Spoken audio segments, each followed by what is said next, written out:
Kirby and the Forgotten Land. It's time for some more shenanigans with this. Hello, Mortis, Lollipop, and Mythic. First of all, I do appreciate the resub there, Lollipop. 5 months now. And welcome back as Team and Harmonic. Enjoy another month of the emotes and the sub badge and all that fun stuff. Oh my goodness, this is loud. I need to turn down my own volume. Probably sounds fine on the stream looking at the OBS audio levels, but I had it cranked real loud on my headphones there. Continue. Yes, let's go ahead and do that. But yeah, hi everybody. I was thinking about picking this game up at some point. Do you think it's worth it? This game has an anime intro. Does that answer your question? No, I don't know. I've only gotten 2.5 hours in this game thus far. A little bit more than that on a different save file now, technically. What with, wait, was I using this layer or was I using the other one? I might have been using the other one. I don't remember. Wandaria Remains. I think that there's only like 4 or 5 worlds in this game. I have now cleared the first 2. So it doesn't seem like it's a super long game per se. Was I using this layout? I think I was using this layout, right? Welcome to Wandaria. I'm having fun with it thus far and such. It's that classic Kirby of you know, good simple fun kind of stuff. My goodness, this looks like that park from Super Mario Sunshine is what this looks like. Look at this. Look like that Sunshine Park except better. This is what this looks like. Oh my. But yeah, does this game have same console multiplayer? Yes, for co-op. Just 2-player co-op though, essentially. There's no 4-player like you can do with things like Star Allies, but you can do 2-player. In fact, I was doing it yesterday. Yesterday I was spending time with family with a bit of a family get-together, a family dinner and whatnot.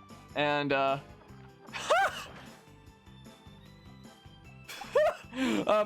okay, hold on. I'm losing my train of thought now. My goodness gracious, I wasn't expecting that to actually be a thing there. I'm honestly quite surprised. Box is Sneak gonna be in it? Okay, I can't eat the box. I'm so sad. Oh man, now I've lost my train of thought. I was playing this yesterday. One of my little cousins was saying that he might. Is the duck following me? That he might potentially get it at some point here, but I was saying like, hey, it's not a super long game. I can. Oh, do I need to lead the ducks back? How many are there? That he might potentially get this game at some point. I was saying like, you know, it's not a super long game. I'm sure that I'll probably have it beaten on my channel in no time, and then I can just like lend it to you. And he was like, okay, maybe I'll just do that then. My little cousins get a decent few of their Switch games from it being lent from me, to say the least. Like right now, they have my cartridge of Pokemon Brilliant Diamond and what's it? Miitopia. And I'll probably soon be laying this one. Also, while I was at that family dinner, I briefly yoinked back my Brilliant Diamond cartridge just to connect to the internet briefly and get that Oak's letter freaking thingamabob before it went away forever. So now my save file has Oak's letter, but I left the cartridge there. I still don't have the Brilliant Diamond cartridge. And I did put it to a poll a little while back in the Discord server for if we're gonna do like the events anytime soon. Where's display capture 2? Here it is. And the deciding vote was screw that noise. So there's that. So we might not ever do it, honestly. But just on the off chance I ever do, I have that on my file there now. So yeah, I don't know how oh yeah, help the lost ducklings. Oh, there's one more. There's one more somewhere. Hold on, let me get a power really quickly, then maybe I can destroy that box. I don't think that there is anybody in that box. But yeah, so there was that. We played a decent bit of Smash. Popcorn, whoa! Played a decent bit of Smash. We played some Kirby co-op. Instead of playing it in my Switch, we played it in my little cousin's Switch. That way, if I lend this game to him down the line, then he can just pick up from where he left off on his own console. So he was playing Kirby, I was playing Bandana Waddle Dee. It would be cool if both players could somehow take the powers of enemies, but it's just Kirby. Bandana Waddle Dee is just stuck with his spear and not really able to do much. He can throw the spears. He can do like a crazy helicopter thing that like rains down death above anybody who's under him. Wackily enough. Wait, is this oh, I thought I saw like one of them right back here. What the heck? I might use that for a thumbnail. Maybe. It is really cute. Where's the last duckling? Maybe it'd be further ahead? Maybe it's not necessarily back. Oh, just right there. Okay, there we go. So yeah, there was that. That's the plans for Kirby here. There we go. Look at that. Sweet. But yeah, Kirby games don't need to be long. They just have to leave a nice, warm, and fuzzy impact on you. This is true. This is true there. That's all Kirby games have to do. So yeah, in terms of content, there might not... Whoa. be like a massive ton here. But what is here is really charming and pretty cool. If that's worth it to you, that's up to you there. But it's pretty fun. I had a decent bit of fun with co-op. I very much prefer playing Kirby over playing Bandana Waddle Dee for sure. But Bandana Waddle Dee does seem like a nice kind of excuse to have like a second player in the mix, you know. So it's nice that that's there instead of, you know, that not being a thing at all. Maybe I should go this way so I don't go through the mud. What happened to this place? Also, the machine's still being active here, and they're all charged with electricity and stuff. But yeah, did I ever like the Kirby Clash game? I don't think I've ever played the Kirby Clash games, I'm gonna be honest. I don't think I have. Whoa. Oh yeah, I forgot. I can actually move way faster with this thingamabob. Holy crap, what is going on here? Good lord, what is happening in there? Uh-oh. Darn you. No, my hat! They can take off, they may try to take off freedom, but they'll never take our hats, darn you! Here's one is better than the Switch one. The Switch's frame rate issues. Oh. Yeah, I've never played any of them myself, but... Oh, it's a time thing. Oh, thank goodness I have this power right now. No. Whatever. Oh, I have plenty of time. What am I doing here? I was about to say where'd my hat go, but my hat's still on me. Interestingly enough. Sweet. Well, there's a hidden Waddle Dees. Oh my goodness, it's Donkey Kong's weird cousin. Or something. Ah, no. Anyway, in some other news, it seems like I'm going to be working on a new video essay in the near future. Secret Passage? Nah, Secret Passage, big sad. I've been working on the Legends Arceus video essay a decent bit lately as like my next really big long form video essay. But it seems like I'm going to be working on a different video essay, a much shorter form one, kind of out of nowhere that I'm going to be like semi-bum rushing compared to how long I usually take for video essays. But there's a story for that. Yeah, I'm sort of familiar with Kirby Boss Fight Simulator. I thought that they were all I thought it was mostly like versus thingamabob with other players, but I guess there's like PvE as well there. What's this? Mouthful. Oh boy.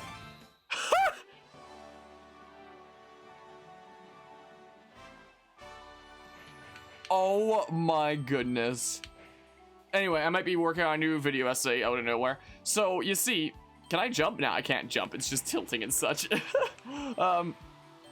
You see, one of the recent classes that I've been taking in university is one analyzing social robots and how we as humans, like, see them. Basically looking at, like, artificial intelligence and robots that are designed to give us, like, social interaction and whatnot. And for a final project for this class, we had an option between like doing a bunch of different types of papers and such, as well as some other potential thingamabobs, like a creative work. So I kind of asked my, this creative work or paper can be on all kinds of different thingamabobs. We can potentially relate it to, you know, some of the things that we've discussed in class and potentially relate it to any of our own unique faculties and areas of study, potentially. Oh, sweet. So I had asked my professor if I could potentially do a video essay on the social aspects of AI and NPCs in video games and how we as the player interpret them. And as an example, I sent her my video essay on historical video games that I did on, you know, that one class that I did like about a year ago or something like that. I was like, okay, you don't have to see the full thing or anything like that. Just if you want to see any snippets or something like that to let me know if this is like an appropriate format for a final project. And I think my professor just wound up watching the whole thing anyway. It was like, yeah, it was great. I love that. And sure, it'd be really cool to see you do a video essay on that. I was like, okay, cool. I'll do that as my final project then. So yeah, this would be like a shorter form kind of thingamabob. It wouldn't be like the several hour long kind of thing, like things like my BDSP essay are and the things like my freaking Legends Arceus video essay will be. Like, my Legends Arceus video essay is already over half an hour long, and I'm just wrapping up the first 2 chapters. I need to put a little edit into the second chapter, but I'm getting there. I'm not going to be doing anything like that. I'm going to be shooting for like maybe 10 to 20 minutes or something like that as well. I'm going to try to.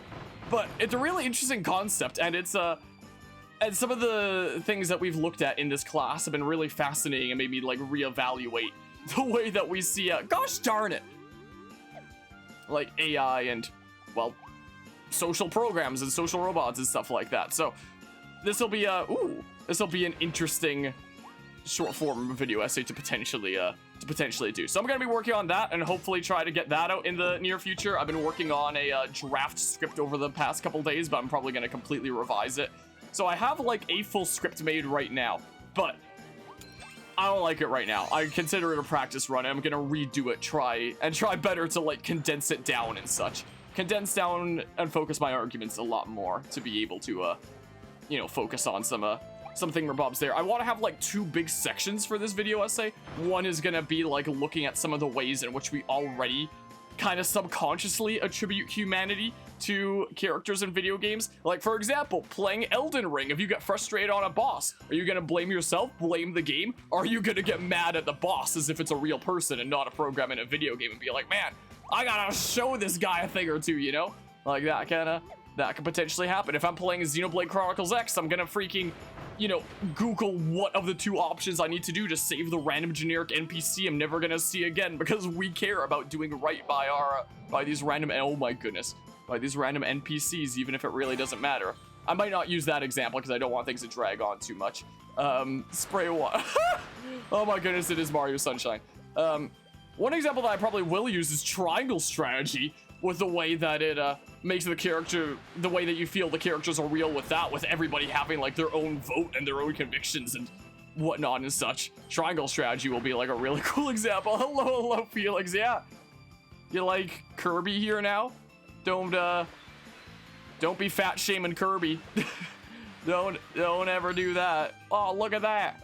I need to make like 8 bloom total, so there's another section. How are you doing today? Yeah, considering you don't like make your companions in BioWare games feel bad. Yeah, stuff like that for another example. Another, like a really big example when it comes to not making companions feel bad is literally just like Pokemon games. That's probably one of the easiest examples used for that. It's just like Pokemon. You want to do right by your Pokemon, and things like Legends Arceus where you send out your Pokemon and they do like the really cute and charming emotes and whatnot. Let's face it, it's really charming.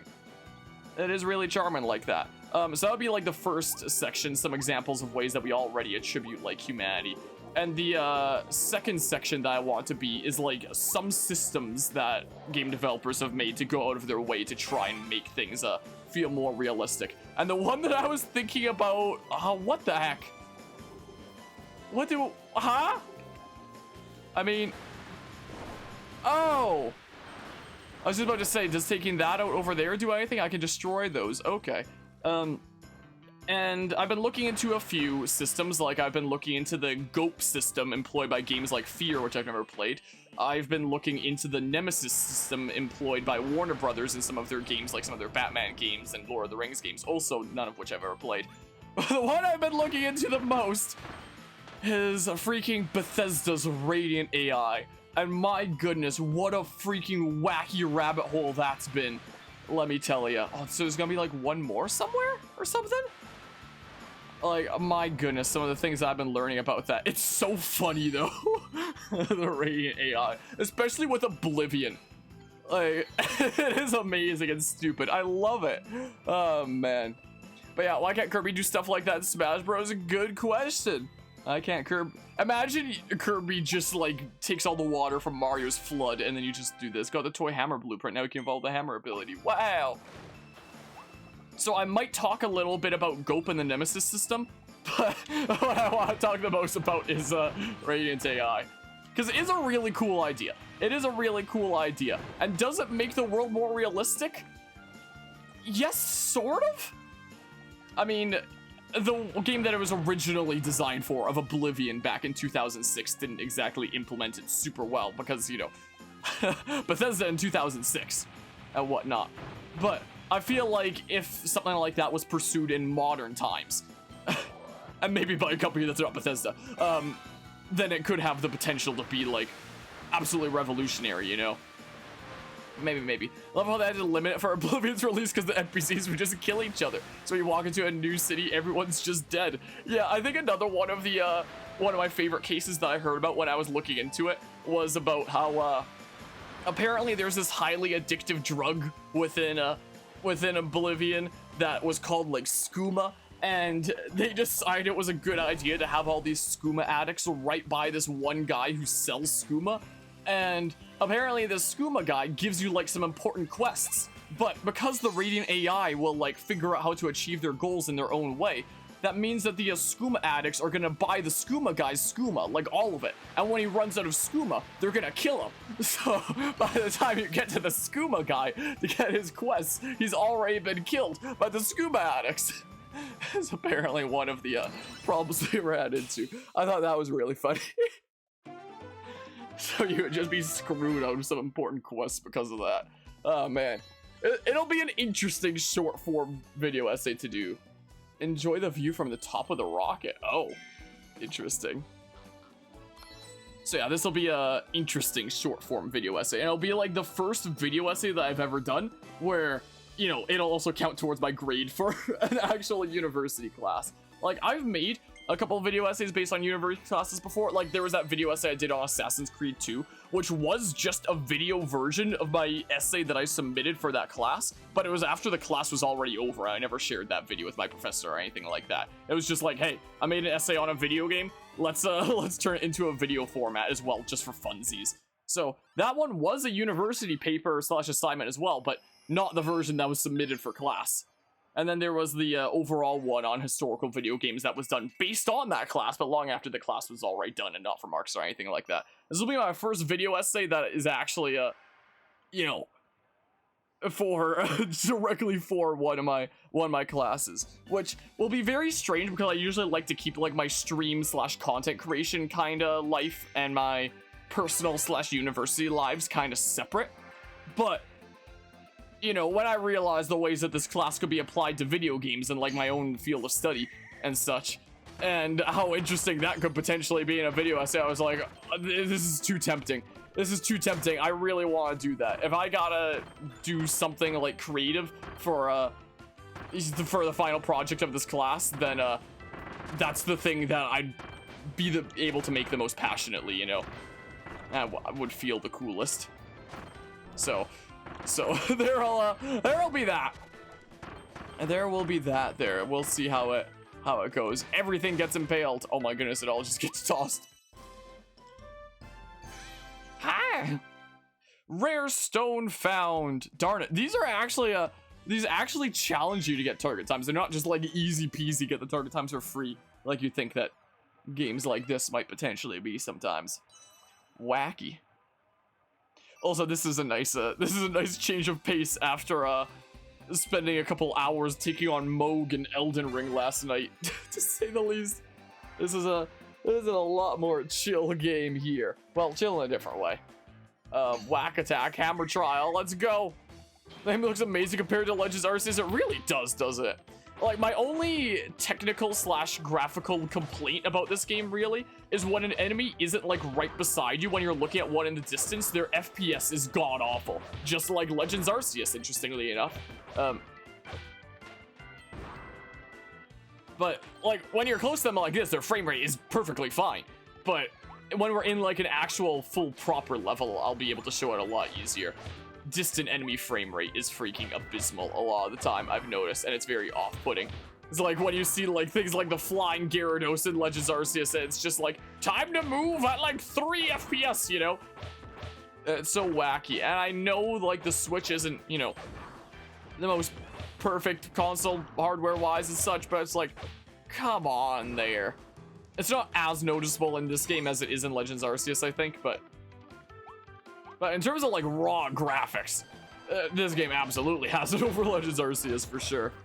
Wild bonkers. No. Should I just play this like I play Dark Souls / Elden Ring? Wow, I was gonna roll. No. Wow, look at that. Wow, just play it like, whoops. And because I was playing it like Dark Souls / Elden Ring, I forgot what my buttons were for a second.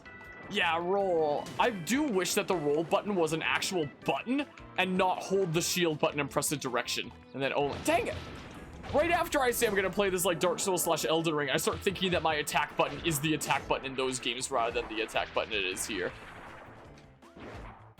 Okay, I rolled it. Dang it, I kept thinking it again. No, stop. Stop. Dang it, I wanted to get away from that. Yeah, to be honest, you were shocked when you learned how far Guzma progressed in Elden Ring. Guzma's been going ham lately. Guzma's gotten ahead of me in terms of story progress now. is crazy. I need to freaking catch up. Darn it, I'm actually gonna lose this boss. After I spent like several hours all in all on Moog last night in Elden Ring, a boss that was really challenging me, I'm suddenly gonna lose to this Kirby boss. Come on. There we go. Not today, Satan. But yeah, I think you got him hooked. You did the thing. That's what you did with me when you freaking Mad Lad made Dark Souls last year. Last year? Oh my goodness, it was last year. Wow, where did the time go? Pro gamer skills. Yeah, just narrowly beating a Kirby boss. Hi.